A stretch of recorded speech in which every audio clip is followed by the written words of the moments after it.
we had a lot of fighting there going on for a while, but we decided that Ethel and Art would play something and sing something for us. So here they are in one of their old-time famous renditions. Take it away, Ethel. Oh, I got a little house and I got a little wife. There's no place like home. And I lead a very simple married life. There's no place like home. When I come home all tired out from work, the kids meet me at the door with their faces full of dirt, and they all fall asleep on the bosom of my shirt. There's no place like home. Now the baby cries in the middle of the night. There's no place like home. And I search for a bottle without any light. There's no place like home. I gotta get out of bed and step on the tack, fall downstairs, nearly break my back, and my wife cries out, "Now hurry up, Jack, there's no place like home." Oh, the relatives come, the whole blame crew, there's no place like home.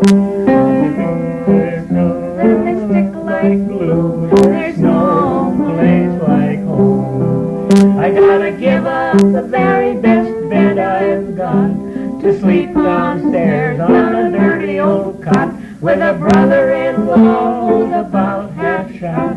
There's no place like home.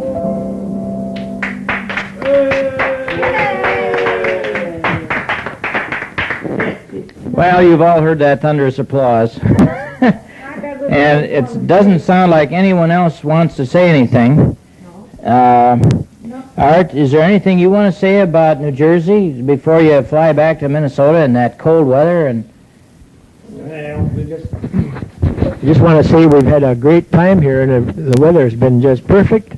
Not a scrap of snow or hail or sleet or anything, except beautiful sunshine every day. But we'll be glad to get back to Minnesota, of course, because Ethel wants the snow and hopes we'll have a good snowstorm as soon as we get back. We'll be seeing you. well, I think that's great, Ethel. If you take all the snow out there and we don't have any here, that's just going to be fine. When the Vikings meet the Giants? Yeah, but you know, when Ethel called here last week before she came and said they just had a foot of snowfall out there, and that was the day that I was out raking leaves, and it was 65 degrees, and we had to finish raking the lawn. Yeah, and Steve went golfing that day, and I think Jeff was out. I don't know what you were doing. But I really think it's milder here, about 6 weeks. We're about 6 weeks behind your weather. And then around about the middle of March, it's just beautiful here. All the flowers are coming out, and you still have snow on the ground. Oh, yes. So, you know, Diane and I figure we're kind of in semi-retirement because Okay, that's something. when we retire from here, we'll probably go south and just stay where it's warm, and I can play golf, and Laddie can sleep out on the veranda, Swim, you can swim and some, you know, no more problems with shovels and caps. Don't you hate stocking caps and overshoes? Don't you just hate overshoes? no. Well, I wish you could see Diane nodding yes. Surely you could see Diane nodding, I hate overshoes. And maybe she's going to write a song someday entitled I Hate Overshoes. But Dear Lord, anyway, the first night that everybody was here, you know, Grandma Ethel was still having what you call time lag or travel lag or something, where it means when you fly, I left my stomach in Minnesota, and you know, she wasn't feeling too good, but Art was feeling great, and we went over Wednesday night and heard Diane's anthem sung at Westside Church.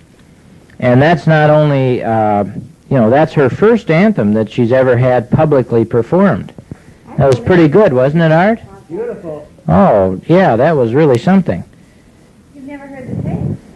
So, But I heard, I guess everybody's tired now of talking into this thing except me, because I could go on for another 2 hours. Wait now, wait now. You know, I could tell Shirley about the Wyckoff Bakery and... No, Yeah, no? no. How about the marching band? Oh, yeah, and Jeff and Steve Thursday played in the marching band for the last football game of the year. We lost. And Art and I went up there and saw most of the game, and we came back after the third quarter, and Diane came up for the halftime to see the marching. But the boys played real well in the band, and actually our band beat their band. Now, in football, our team lost in the last 30 seconds of the game when the other team scored a touchdown. But other than that, it was a good day, and then we came home and had a big turkey, and we played a lot of cards. And then Ethel and Art and Michael and I drove up to Hyde Park, New York, where'd Mikey go? and we saw the Franklin Delano Roosevelt home. And then about a mile away is the Vanderbilt mansion, Cornelius Vanderbilt, and we went through that. And then we drove home through the Catskill Mountains at sundown. And Art and Mike fell asleep in the back seat, but Ethel and I enjoyed the scenery. It was dark. That's right. We enjoyed it. And what else did we do, Ethel? We went shopping one day at Riverside Square, Saks Avenue, bought a lot of presents. And then today was the final day, and we went to the church, and we went to a nice lunch, and Tell them the church. Radio Get City. in there, 'cause Oh, that's already been in there earlier. Norman Vincent Peale. And they bored. Diane's been bored for the last 30 minutes. She probably needs another drink. But Dad's just trying to finish the tape up. But She needs a cocktail. But tell us, say hello. I say hello to everybody. say it a little louder. Say hello to Shirley and David and Matthew and Amy. I'm not sure you caught that, but she did say hello to everybody. So I think I'm going to sign off and say Merry Christmas and Happy New Year. Very good. And when you get some money piled up, why don't you come on out and visit us? We can go down to Atlantic City, and you can make a lot of money down there.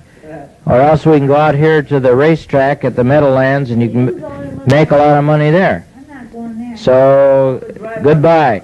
Forever. Farewell.